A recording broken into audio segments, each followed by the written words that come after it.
Ayaw na ayaw kong laging inutusan ni Mama noon na itapon yung basura namin sa likuran ng bahay.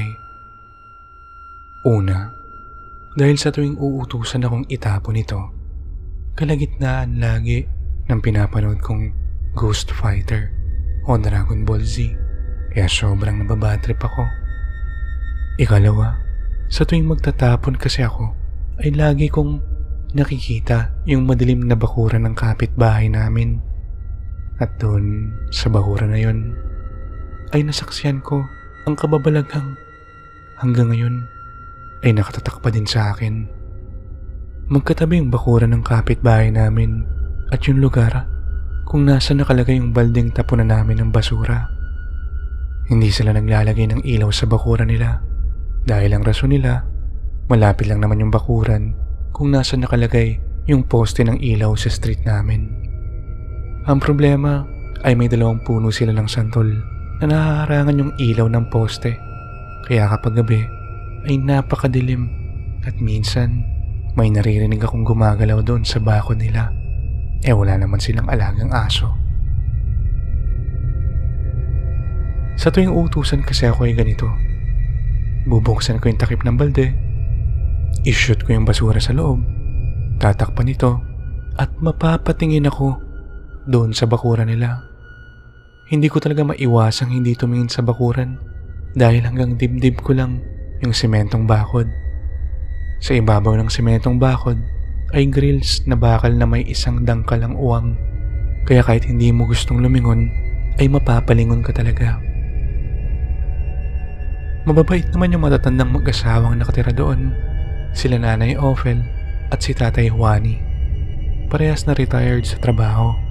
Si Nanay Ophel ay dating empleyado sa gobyerno at si Tatay Juani naman ay dating sundalo. Madalas maaga silang matulog, mga alas 7 o mga alas 8 pa lang ng gabi. Patay na yung mga ilaw nila sa loob ng bahay.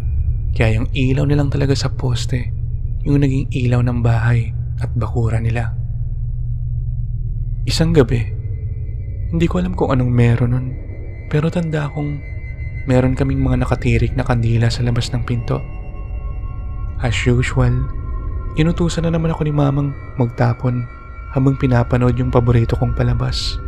Tumakbo ako nun dahil maganda yung episode at nung time na yun, hindi pa pwedeng mag-pause sa TV. Pundido yata yung poste ng ilaw nun dahil madilim sa street namin. Madali ako nung lumabas. Bitbit yung sandubag na punong-puno ng basura at pumunta ako sa likuran. Binuksan ko yung balde, sinot ko yung plastic, sinara ko ang balde, at lumingon sa may bakuran. Kaibahan lang, ngayon ay may nakalingon sa akin pabalik. Mga matang nanlilisik at para bang gusto nang lumabas sa kinalalagyan nito. Gigil na gigil ito sa galit na nakatingin sa akin. Gulo-gulo ang buhok at pulang makaluma yung suot. Napalunok ako at napaatras. Sumigaw ako ng malakas at sinubukan kong tumakbo pero nawala ng lakas yung mga binti ko at ako'y natumba. Wala akong nagawa kundi gapangin ng mabilis yung pintuan namin habang sumisigaw ng mama. Pagpasok ng bahay, kung ano-ano na lang pinagsasabi ko. Hindi ako maintindihan ni Mama at sinabi ko na lang sa kanya, "Kila Nanay Ophel, kila Nanay Ophel." Lumabas si Mama ng pintuan namin at tinanaw yung bakuran doon sa kabila. Ilang segundong tinagal niya bago siya pumasok ulit sa loob. "May nangyari ba kila Nanay sa kabila? Ano ba nangyayari?" Tanong ni Mama sa akin. "May nakita ako dun, Ma, babaeng nakapula. Galit na galit sa akin. Doon sa may bakuran nila Nanay Ophel." Nanginginig yung boses kong sinabi ito. Maya-maya ay medyo naimasmasan na rin ako noon dahil nabali yung atensyon ko sa TV. Kaya medyo nawala na rin sa isip ko yung nakita ko. "Ayaw mo lang ata magtapon ng basura sabi ni Mama bago bumalik ito doon sa lamesa. Kinabukasan, sinubukang puntahan ni Mama sila Nanay Ophel para kumustahin. Ugali niya na talaga silang kumustahin dahil silang dalawa lang ang nandoon at pareha silang senior. Katok daw siya ng katok pero walang sumasagot. Inisip na lang daw ni Mama na baka maaga silang umalis dahil baka may pinuntahan.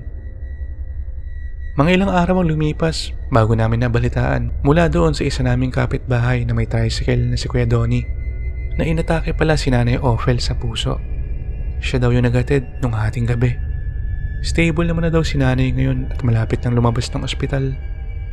Lahat kami noon ay nagulat dahil doon lang namin nalaman na wala pala doon yung mag-asawa sa kabila. Tinanong ni Mama kung kailan ito nangyari. Sinabi ng tricycle driver yung date.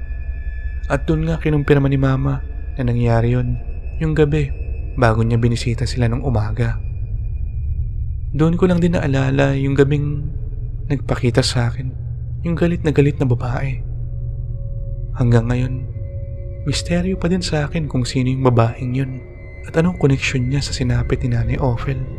Nakita din kaya ni Nanay Ophel yung babae bago siya atakihin sa puso.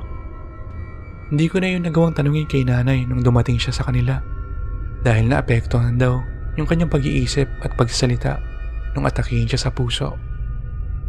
Ilang buwan lang din yung tinagal namin doon sa bahay bago naganap sila Mama ng bagong malilipatan dahil binabaha kami doon.